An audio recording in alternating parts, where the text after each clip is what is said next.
جب راہ حق پر چلنا اس قدر دشوار ہو جائے کہ انسان کو اپنا ایمان بچانے کی خاطر قوم سے علیحدگی اختیار کرنے کی نوبت آ جائے تو سمجھ لینا چاہیے کہ قوم کے عالم دجالی فتنوں کا شکار ہو چکے ہیں۔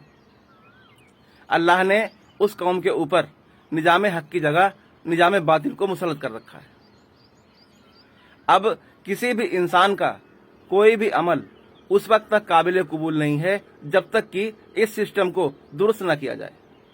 اور اس سسٹم کو درست کرنے کے لیے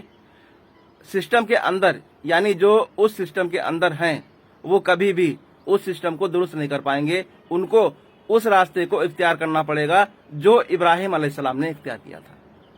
یعنی کہ خود کو اپنی قوم سے الگ کر کے خالص اللہ کے ہو گئے تھے۔ اگر کوئی شخص اس مقام تک پہنچ جاتا ہے تو یقیناً وہ اس سسٹم کو درست کر لے گا، اور جب بھی اللہ نے اس سسٹم کو کسی قوم کے اوپر مسلط کیا ہے، کسی بھی قوم نے اپنے اندر سے اس سسٹم کو درست نہیں کیا، وہ اس سسٹم کا حصہ بن کر ہی رہ گئی۔ جس نے بھی اس سسٹم کو درست کیا وہ اکیلا فرد ہوتا ہے، اور وہ اپنے آپ کو پہلے اس قوم سے الگ کرتا ہے، اللہ کا یعنی بالکل خالص اللہ کے لیے اپنے آپ کو قوم سے الگ کر لیتا ہے، پھر اللہ اس انسان کو اس سسٹم کو درست کرنے کی توفیق دیتا ہے۔ یہی حال آج امت مسلمہ کا ہے۔ اس امت کے عالموں نے اتنی لاپرواہی اور اتنی یعنی بزدلی کی مثال پیش کی ہے کہ جس کے نتیجے میں اللہ نے اس قوم کے اوپر اسی دجالی سسٹم کو مسلط کر رکھا ہے۔ اب اس قوم کے لوگ کچھ بھی کر لیں، ان کا کوئی بھی عمل قابل قبول نہیں ہے اللہ کے نزدیک جب تک کہ اس سسٹم کو درست نہ کیا جائے، کیونکہ اللہ کا دستور رہا ہے کہ وہ اپنے بندوں کو ایک برابر لے کر چلتا ہے، کسی کے ساتھ ناانصافی نہیں کرتا ہے، نہ ہی کسی کے لیے اپنے دستور کو بدلتا ہے۔ یہ اللہ کا دستور ہے کہ جب بھی اس سسٹم کو اس نے کسی قوم کے اوپر مسلط کیا ہے تو وہ قوم اس سسٹم کا حصہ بن کر رہ گئی۔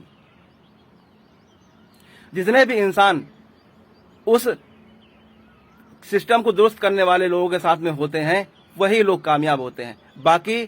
جو آج ہم دیکھ رہے ہیں کہ فلاں دین ہے، فلاں مذہب ہے، فلاں مسلک ہے، وہ سب اسی سسٹم کا حصہ ہے۔ دین حق بالکل الگ ہو جاتا ہے۔ انہی باتوں کا خلاصہ مجھے کرنا ہے، اور میں جانتا ہوں کہ یہ عالم مجھے کسی بھی صورت برداشت نہیں کریں گے اور نہ ہی میری باتوں کا جواب دیں گے، کیونکہ یہ جانتے ہیں کہ ان کے پاس میری باتوں کا جواب ہے ہی نہیں۔ یہ تو صرف انہی لطیفوں کو سنائیں گے جو ان کے علاموں نے انہیں لکھ کر دیے ہیں، اور میں ان کی بالکل جو کہتے ہیں کہ کھٹیا کھڑی کر دینا وہ کر کے رہوں گا، میں ان کی بکیا ادھیڑ دوں گا، میں ان کو جواب دینا ہی پڑے گا۔ یہ کہیں بھی رہیں، کچھ بھی کریں، ان کو میری باتوں کا جواب